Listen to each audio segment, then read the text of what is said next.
How's it going, everyone? In today's video, I'll show you on how you can fix the AC6 error code on your Samsung washer. Now, when you go ahead and basically encounter this problem, it's a communication breakdown between the main control board, the inverter board, or the display board, and in some cases, it can also point to a faulty door lock or motor connection.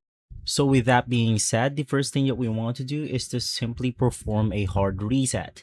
Now, sometimes the system just needs to clear its memory, so you want to unplug the washing machine from the wall outlet or flip the circuit breaker off. From there, you then want to leave it completely disconnected for around 10 to 15 minutes to simply drain residual power from the circuit board. Now, right after those minutes, you want to plug the machine back in, press the power button, and attempt to run a new cycle. And from there, it should simply fix the problem. You can also check the door lock if the door won't open. So if the washer is stuck mid-cycle or the door won't unlock, a jammed lock or bad wiring might be triggering the AC6 code. So you want to unplug the washer immediately or entirely. Check the door latch and lock assembly for debris, length, or physical damage.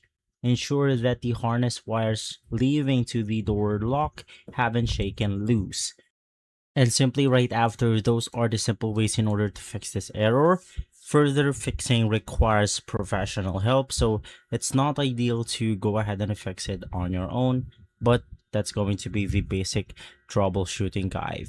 If this video has been helpful, leave a like, subscribe, and follow us for more videos like this.